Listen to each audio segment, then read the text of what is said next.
여호와 하나님 흙으로 사람을 지으시다라는 말씀의 제목으로 은혜를 나누려고 합니다. 이름은 그의 본성과 어떤 인격적인 어떤 성품을 나타내기 때문에 참 중요합니다. 성서에서 하나님의 이름은 그분을 이해하는데 더 핵심적인 요소 중에 하나입니다.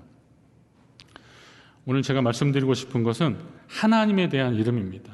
하나님은 한 분이시지만 하나님을 성경에서는 여러 가지 이름으로 나타내고 있습니다. 창세기 초반에 사용된 하나님을 가리키는 이 하나님이란 말, 근데 이것은 원래 히브리어로 말하면 엘로힘입니다. 엘로힘, 하나님의 이름이 계속 사용되어지고 있습니다. 엘로힘은 구약성서에서 약 한 2,500번 정도 쓰여졌는데요. 이게 엘로아흐라고 하는 그 단어의 단수인데 이게 복수형입니다. 엘로힘이라는 것은 복수형인데 성부, 성자, 성령 하나님을 나타내는 경우도 있고 복수를 단수처럼 사용해서 하나님을 그냥 전능하신 어떤 존재 이렇게 할 때 엘로힘, 하나님이란 말을 쓰는 겁니다. 근데 이 하나님이란 말도요 사실은 재밌더라고요. 이게 우리나라에서는 하나님이라고 호칭하지만 원래 이제 구약 성경에서는 엘로힘이라고 했으니까 이게 우리나라에 어떻게 하나님으로 전해져 왔는지 변화됐는지도 조금 아실 필요가 있겠죠. 1882년에 존 로스라는 목사님이 우리나라 말로 한글로 성경을 처음 번역합니다. 그게 이제 누가복음 전서였는데 이때 하늘 그리고 어떤 상대를 높이는 님 붙여서 하늘님, 그게 하느님이 된 겁니다.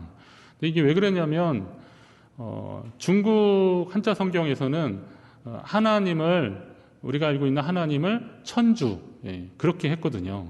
그러다 보니까 이게 대한민국으로 올 때는 그 하느님 이렇게 하늘에 계신 님 하여튼 그런 의미로 쓰여졌는데 이후에 이제 개신교에서는 오직 한 분 하나님 그래서 이 하나님이 된 겁니다. 근데 이 하느님이나 하나님이나 결국은 구약의 엘로힘 그 전능하신 하나님 창조주 하나님 이 하나님을 표현하는 그런 호칭인 겁니다. 자, 그러면 히브리어 원어적으로 보면 엘로힘도 있지만 또 야훼, 여호와라고 알고 있는 이 여호와라는 말도 있습니다. 근데 엘로힘보다는 야훼라는 말이 훨씬 더 많이 사용되어졌습니다. 이 야훼라는 말은 구약 성경에 총 5,300번 이상이 사용되었습니다. 그럼 아까 엘로힘이란 말보다는 한 2배 이상, 그 이상이 쓰여진 것을 알 수 있습니다. 자, 엘로힘이란 말은 하나님의 이름이 엘로힘이란 하나님의 이름은 하나님의 전능하신 권세 이것을 반영하는 것인데요. 여호와 그러니까 야훼는 여호와인데 야훼라는 이름은 언약을 세우시고 그 언약을 이루어 가시는 구원의 하나님을 강조하는 그런 명칭입니다. 따라서 여호와 하나님은 사람과 인간과 교제하시는 하나님을 표현할 때 여호와 하나님이라고 그렇게 부르게 되고 표현하게 되는 겁니다. 출애굽기 3장 15절에 보면 이제 모세가 하나님을 어떻게 소개하면 좋겠습니까? 당신을 누구라고 하면 좋겠습니까? 그랬더니 너는 이스라엘 자손에게 이같이 이르기를 너희 조상의 하나님 여호와 그러면서 이 여호와 하나님의 이름을 여호와라고 지금 표현하고 계십니다. 아브라함의 하나님, 이삭의 하나님, 야곱의 하나님께서 나를 너희에게 보내셨다 하라 이렇게 말씀하십니다. 자, 이는 나의 영원한 이름이요 대대로 기억할 나의 칭혼이라 여호와라는 겁니다. 자, 그러면 이 4절에서 쭉 보시면 이것이 천지가 창조될 때에 하늘과 땅의 내력이니 여호와 하나님이 땅과 하늘을 만드시던 날에 그렇게 기록하고 있습니다. 이것은 그동안은 엘로힘이라는 말만 사용했는데 전능하신 창조주라고 하는 의미로 엘로힘만 사용했는데 여기에 야훼라는 말을 더 추가하셔서 야훼 엘로힘 이렇게 되는 겁니다. 엘로힘은 창조주라고 말씀드렸잖아요. 근데 여호와는 하나님이 우리에게 다가오실 때 당신의 이름을 나타낼 때 당신의 호칭을 가르쳐 줄 때 주신 말씀이에요. 말하자면 야훼, 여호와라는 말은 하나님과 우리가 교제하고 있다라는 것을 말하는 겁니다. 창조주는 하나님이 뜻이 계셔서 계획하시고 그래서 천지를 창조하시지 않습니까? 우주 만물을 다 지으시지 않습니까? 말씀으로 지으시고 그러는 거예요. 그때는 엘로힘입니다. 그런데 지어놓고 우리에게 말씀하실 때, 우리에게 다가오실 때는 여호와로 다가오신다는 거예요. 이 말은 다시 말하면 오늘 우리도 지금 하나님과 교제하고 있다는 겁니다. 여러분이 오늘 이렇게 예배 드리는 거 여호와 하나님과 교제하고 있는 겁니다. 하나님께 반응하고 있는 겁니다. 하나님의 은혜에 응답하고 있는 겁니다. 여호와 하나님이 이곳에 계심을 믿으시기 바랍니다. 우리는 그 하나님과 교제하고 있는 겁니다. 실제로 하나님은 아브라함은 나의 벗, 나의 친구다 이렇게 표현합니다. 나의 벗, 그거 말해주세요. 하나님이 아브라함한테 나의 종 너 이스라엘아, 내가 택한 야곱아, 나의 벗 아브라함의 자손아, 내 친구 아브라함의 자손 이스라엘아 라고 하나님 부르시는 거예요. 아브라함에게 하나님이 일방적으로 말씀하시지 않을 때, 본토 친척 아비집을 떠나라고 하셨을 때도 하나님은 그와 함께 계속 교제하셨습니다. 하늘의 수많은 별들, 바다의 모래를 보여주면서 야 이거 보이냐? 그러면서 하나님은 다가와서 말씀하셨어요. 그게 여호와 하나님인 겁니다. 창조하시는 것은 엘로힘인데 다가와서 말씀하시는 것은 여호와 하나님이신 거예요. 그래서 우리는 그 여호와 하나님을 오늘 지금도 만나고 있는 것입니다. 그 하나님과 교제하는, 하나님과 사귀는, 그리고 하나님 앞에 응답하고 반응하는 저와 여러분의 삶이 되시기를 간절히 바랍니다. 우리는 그런 삶을 하나님이 우리에게 허락하신 것을 또 감사하셔야 됩니다. 본문을 읽다 보면 또 흥미로운 부분이 있습니다. 아직 비가 내리지 않았던 그런 시간들, 시절들이 있었습니다. 성경에서 비는 하나님의 역사하심의 한 방편인데 특히나 진노와 심판을 나타내실 때 비를 내리지 않으므로, 노아의 때는 비를 너무 내림으로 하나님이 심판하시더라고요. 그러니까 비가 내리지 않는 것은 하나님이 그 백성을 징계하실 때 하는 방법이기도 합니다. 신명기 11장 17절에 보니까 하나님이 진노하셔서 하늘을 닫아 비를 내리지 아니하여 그랬습니다. 여호와께서 우리와 반응하시고 우리에게 말씀하시는 하나님께서 진노하시니까 하늘을 닫아서 비를 내리지 않았다는 겁니다. 그래서 토지 소산이 거기에서 뭔가를 얻을 수 없는 그런 상황까지 이르게 하셨다는 겁니다. 실제로 아합 왕 때 타락하니까 하나님께서 3년 6개월 동안 그 땅에 비를 내리지 않아서 많은 사람들이 어려움을 당하고 있었습니다. 한편 또 비는 사람이 살아가면서 또 필요한 요소 중에 하나입니다. 신명기 같은 11장이지만 그 앞부분에 보면 여호와께서 너희의 땅에 이른 비와 늦은 비를 내리신다는 거예요. 그래서 너희가 곡식과 포도주와 기름을 얻게 될 것이다 그랬습니다.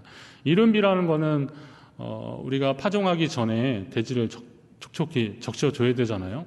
여기에 수분이 없으면 가루가 막 흙이 다 날리고 그래서 이게 발화가 되기 어렵습니다. 씨가 이렇게 땅에 떨어져서 그것이 씨가 이렇게 발화가 되기 어렵습니다. 그러니까 이른 비가 내려줘야 되는 겁니다. 그리고 한참 이 작물이 자랄 때는 또 비가 적당히 와서 양분을 공급받을 수 있는 그런 통로가 되어야 됩니다. 잘 자라내야 됩니다. 그러나 또 결정적으로 추수 시기에는 또 비가 오면 안 돼요. 태풍이나 이런 게 9월 달에 태풍 와서 벼가 다 쓰러졌다는 얘기 막 듣지 않습니까? 너무 많으면 그러면 또 제대로 된 수확을 얻을 수 없습니다. 그러니까 하나님이 이른 비와 늦은 비를 적절하게 공급하셔서 우리가 그것을 얻을 수 있도록 하게 하신다는 겁니다. 하지만 오늘 본문에서 하나님이 땅에 비를 내리지 않는 이유가 분명히 있더라고요. 그것은 진노, 심판 이런 거하고는 상관이 없는 다른 의미에서 하나님이 비를 내리지 않으셨는데 그건 뭐냐면 땅을 갈 사람이, 그러니까 땅을 경작할 사람이 없었고 들에는 초목이 아직 없었기 때문에 비가 내리지 않았던 거죠. 다시 말해서 이 말은 아직 비가 필요치 않은 상황이라서 하나님은 비를 내리지 않으신 겁니다. 제가 여기서 주목하고 묵상한 단어가 바로 땅을 갈 사람이라고 하는 그런 대목이었는데요. 아직 사람이 창조되지 않아서 땅을 경작할 상황이 아니니까 비도 내릴 필요가 없었다는 겁니다. 땅을 간다, 경작한다라고 했을 때 사용되는 이 아바드라고 하는 히브리어 단어가 이게 뜻이 말하면 힘써 일한다 이런 뜻이 있습니다. 그러니까 아직 사람이 창조되기 전이지만 그 땅을 갈 사람, 그러니까 사람은 땅을 가는 존재라는 거죠. 땅에서 일하는 사람이라는 거예요. 땅에서 힘써야 하는 사람이라는 겁니다. 여러분이 이 땅을 살면서 힘써 일하시기 바랍니다. 아담과 하와가 선악과 사건 이후로 그들이 땀 흘리고 수고하는 것은 땅이 저주를 받아서 열매를 내지 않기 때문에 어떻게든 수고를 해서 얻어야 되는 것 때문에 노동은 어떤 죄의 대가, 징벌적 성격이 컸습니다.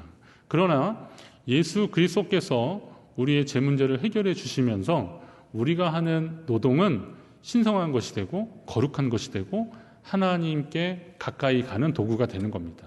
그래서 종교개혁가들은 직업 소명론, 그래서 자기가 하는 그 일들을 통해서 하나님의 부르심에 응답하는 것이다, 이렇게 표현하고 그랬던 겁니다. 그러니까 사람들은 하나님 앞에 열심히 일하는 존재가 되어야 하는 거죠. 오늘 내게 허락된 그 삶의 자리에서 열심히 일하시는 저와 여러분 되시기 바랍니다. 제가 지난 주간에 은퇴하신 어느 분 이제 신방을 했는데, 그런데도 요즘 다른 일들을 하시더라고요. 예전에 하신 일하고는 전혀 다른 성격의 일인데 그래도 그 연세에 하실 수 있는 그 일들을 하시더라고요. 이젠 좀 쉬셔도 되지 않을까요? 이런 말들을 많이 들으신다는데, 당신은 내 몸이 움직일 수 있는 때까지 한번 일을 했으면 좋겠다라고 그러시더라고요. 돈이 없어서 일을 하시는 게 아니더라고요. 그냥 내가 일을 할 수 있을 때, 건강하게 내 몸을 움직여서 일할 수 있을 때 일을 했으면 좋겠다. 오늘 일부 예배 드리고 또 일 가셨거든요. 그렇게 되시더라고요, 보니까. 제가 그 말씀을 듣고, 참, 이 노동이라는 게 어떤 사람들은 이거 힘들어, 내가 평생 이런 일을 해야겠어 라고 하는 사람들도 있지만, 어떤 사람들은 그 일들을 통해서 자기 존재를 확인하고 내가 아직도 하나님 주신 건강으로 일을 할 수 있구나 라는 것을 확인하더라고요.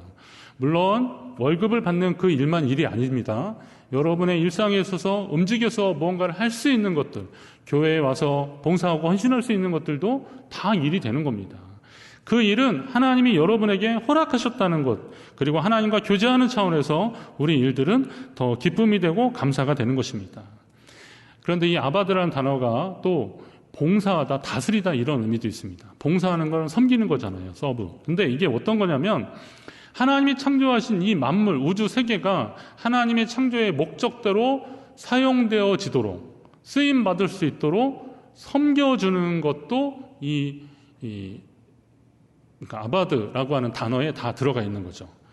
원래의 목적대로 쓰임받도록 섬겨주는 것, 그리고 이 다스리다라고 하는 의미가 있는 것으로 봤을 때는, 우리가 그 일을 아무리 사랑하고 그 일이 아무리 중요한 것 같아도 그 일에 매여서, 아니면 그 하나님이 창조하신 것에 매여서 하나님 섬기는 것을 소홀히 해서는 안 된다라고 하는, 주객이 전도되면 안 된다, 본말이 전도되면 안 된다, 이런 이야기를 지금 하고 있는 겁니다.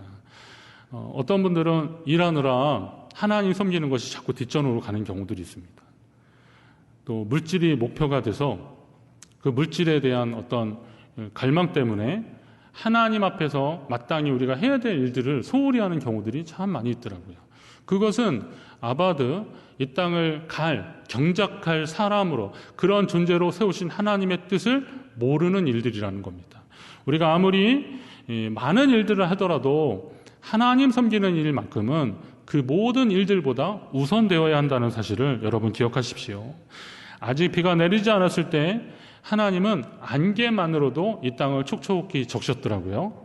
저는 이 대목을 보면서 그런 마음이 들었던 겁니다. 우리는 비가 내려서 땅의 작물들이 빨리 자라나서 풍성한 수확을 얻어서 그걸 내 창고에 거둬들이는 것을 목표로 삼느라, 하나님은 비가 없이도 이 땅을 촉촉히 적셔서 작물을 자라나게, 식물을 자라나게 하시는 그런 분이시라는 것을 깜빡하는 거예요. 이건 뭐냐면, 내가 욕심부리고 더 큰 것에 대한 마음을 두느라 하나님이 이미 충분히 허락하셨다는 것에 대한 은혜의 감사를 놓쳐버리고 있다는 겁니다. 광야에서 만나를 그들이 거둘 때 하나님은 그들에게 딱 필요한 것을 주셨거든요. 근데 우리는 이스라엘 백성들도 그런 실수를 했는데 더 많이 거두려고 막 한 거예요. 그러다 보니까 어떤 일이 벌어졌습니까? 상하고 벌레가 생기는 그런 일이 벌어지고 말았던 겁니다. 어떤 분은 그러죠. 목사님, 그렇게 해서 그거 나눠주면 되지 않습니까? 맞습니다. 나눠주기 위해서 그런 일을 하는데, 그러나 물질 그 자체가 목표가 되면 나눠주는 일은 조금 나눠주고 말더라고요. 다 자기를 위해서 사용하고 말더라고요. 그러니까 땅을 다스리라는 말씀은 관리의 책임도 있는 겁니다. 이 땅에 속한 자들이 아니라 이 땅을 하나님 앞에 올려드리고 이 땅의 관리자로서 살아갈 책임이 우리 가운데 있다는 것입니다. 땅에 아직 비가 내리지 않았다는 것은 비가 내리지 않아도 하나님은 충분히 이 땅을 운영하실 수 있다는 거죠. 그러나 비가 내려서 우리에게 더 얻어졌다면 그걸 가지고 무엇을 해야 되는지를 하나님 우리에게 다시 한번 말씀하고 있습니다. 섬김과 봉사의 자리에서 하나님이 허락하신 그곳에서 하나님 섬기는 일들을 끝까지 잘 감당하는 저와 여러분 되기를 주의 이름으로 축복합니다. 그리고 오늘 이제 주제와 같은 제목과 같은 말씀인데요. 여호와 하나님이 흙으로, 땅의 흙으로 사람을 지으셨다. 그렇게 말씀하고 있습니다. 아주 잘 아는 말씀인데요. 우리는 이 말씀을 읽을 때마다 우리의 정체성과 인생의 어떤 본연의 자세를 다시 한번 깨닫게 됩니다. 여기에서 그 땅이라고 하는 말이 창세기 1장에서의 땅, 지면의 그 땅하고는 조금 다릅니다. 거기의 땅은 에레츠라고 하는 그러니까 지구 그 자체를 의미하는 건데요. 여기 2장에서의 땅은 그 아다마라고 하는 불땅, 땅 이렇게 보여지는 그걸 말하는 겁니다. 최초의 사람이 아담이잖아요. 아담도 사실은 그 아다마에서 나온 거예요. 자, 그러면 그곳에서 하나님이 흙으로 사람을 지으셨다 그러는데 이 흙도 결국은 여러분 흙이 뭐겠습니까? 결국은 이게 티끌이고 먼지더라고요. 하나님은 티끌과 먼지로 우리를 지으셨다는 겁니다. 그럼 여러분에게 묻습니다. 여러분은 본래 뭐였다고요? 티끌, 먼지였습니다. 흙이었던 거예요, 흙. 그러니까 흙에서 나서 흙으로 돌아간다라는 말이 틀리지 않은 겁니다. 하나님이 우리를 티끌로 만드셨다는 사실을 우리는 잊지 말아야 됩니다. 시편 103편에 보면 하나님이 우리를 긍휼히 여기시는 이유가 나오더라고요. 그건 뭐냐면 우리가 단지 먼지뿐임을 기억하셨기 때문에 우리를 긍휼히 여겨주셨다는 거예요. 우리가 아무리 잘난 것 같아도 우리가 단지 먼지뿐이기 때문에 하나님이 우리를 긍휼히 불쌍히 여겨주셨다는 겁니다. 우리가 살면서 자랑할 것이 없으면 우리가 단지 먼지뿐이기 때문이라는 사실을 여러분 믿으시기 바랍니다. 그리고 누군가를 그토록 미워할 필요가 없는 것은 그가 단지 뭐기 때문에요? 먼지기 때문에. 그렇게 미워할 필요도 없어요. 실수할 수도 있고 잘못할 수도 있어요. 단지 말하면 나도 그럴 수 있다는 겁니다. 다 같은 티끌이고 먼지인데 대단하면 얼마나 더 대단하겠습니까? 창세기 말씀을 나누면서 피조물이 하나님 앞에서 소중하다고 말씀을 드렸는데 창세기 2장 19절에 보면 하나님은 사람뿐만이 아니라 각종 짐승과 공중의 새도 흙으로 지으셨더라고요. 저는 이 대목도 약간 셈이 나더라고요. 아니 사람만 좀 흙으로 만들어 주시지 이 새, 물고기 그러니까 짐승 이런 것도 다 흙으로 만들어 주셨더라고요. 그러면 짐승이나 새하고 사람하고 본질, 형질상 차이가 있어요, 없어요? 이게 재료상으로는 차이가 없더라고요. 좀 자존심 상하더라고요. 여러분 안 상하십니까? 저는 좀 자존심이 상했어요. 이왕이면 사람만 좀 흙으로 이렇게 잘 만드시지 왜 짐승도 그렇게 하셨을까? 그런데 우리의 그런 기대를 하나님 저버리지 않으셨더라고요. 하나님은 사람에게 이 땅을 다스릴 만한 존재로서의 특별한 지위를 부여하셨는데 그건 뭐냐면 사람에게만큼은 그 코에 생기를 불어 넣어주셨더라고요. 아멘이더라고요. 큰일 날 뻔했어요. 우리 사람에게 하나님이 생기를 그 코에 불어 넣으셔서 그 사람이 생명이 되었다 이렇게 말씀하고 있어요. 이게 얼마나 감사한지 몰라요. 그런데 사람이 아까 그런 왜 짐승이나 새도 흙으로 만드셨을까? 우리만 그렇게 만들지. 우리만 좀 인간만 좀 특별하면 좋았을 텐데 하는 그런 생각은 저만 가진 게 아니더라고요. 왜냐하면 여기 이 생명이 되었다라고 할 때 이게 그 네페시라고 하는 히브리어 단어인데요. 이 단어가 사실은 창세기 1장에도 나옵니다. 창세기 1장에도 보면 하나님이 이르시되 땅은 생물을 그 종류대로 내시되 할 때 이 생물의 단어가 네페시라는 단어예요. 그러면 2장에서 네페시라는 단어를 번역할 때는 이걸 생명이라고 번역했고요. 요 1장에서는 생물이라고 번역했습니다. 자, 그럼 여러분은 느끼시기에 생물이 더 좀 귀한 것 같아요? 생명이 더 좀 존귀한 것 같습니까? 당연히 생명, 이게 뭔가 좀 신령하고 좀 거룩하고 좋아 보이잖아요. 근데 원어로 본다면 사실은 똑같은데 그렇게 되는 거예요. 그럼 이건 뭔지 아십니까? 우리가 하나님 앞에 조금이라도 좀 특별하고 싶은 그런 마음이 있었던 거예요. 똑같은 네페시인데 짐승이나 새는 그냥 생물이고 얘네들은 살아있는, 이 네페시라는 단어 자체가 살아 숨쉬는 것, 이런 그 어떤 것을 말하는 건데, 얘네들은 생물이고 우리는 하나님이 생기를 불어넣으셨으니까 생명이다. 똑같은 단어인데도. 그럼 이 한글을, 그러니까 성경을 번역하는 차원에서 번역하는 분들이 그래하고 싶었던 거예요. 이건 이제 다른 영어 성경에도 다 그런 표현들인 거죠. 그건 뭐냐면 우리는 다른 피조물보다 조금 더 특별했으면 좋겠다. 근데 여러분, 이게 욕심일까요? 욕심일까요? 굳이 욕심이라고 한다면 조금 표현해서 소박한 욕심. 하나님 앞에서 조금 소박한 욕심. 성경 읽으면서 발견하는 흥미로운 현상은 뭐냐면, 솔직히 사람들은 하나님의 피조물 중에서도 더 특별해지고 싶어 한다는 것입니다. 이러한 심정이 아주 틀렸다고만 보기는 어렵다는 거죠. 하지만 그런 마음을 가졌다면 명심해야 할 것이 있습니다.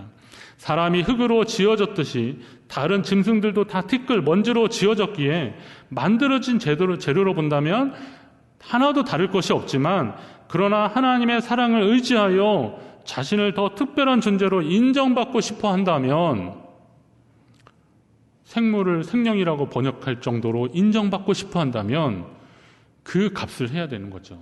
그건 뭐겠어요?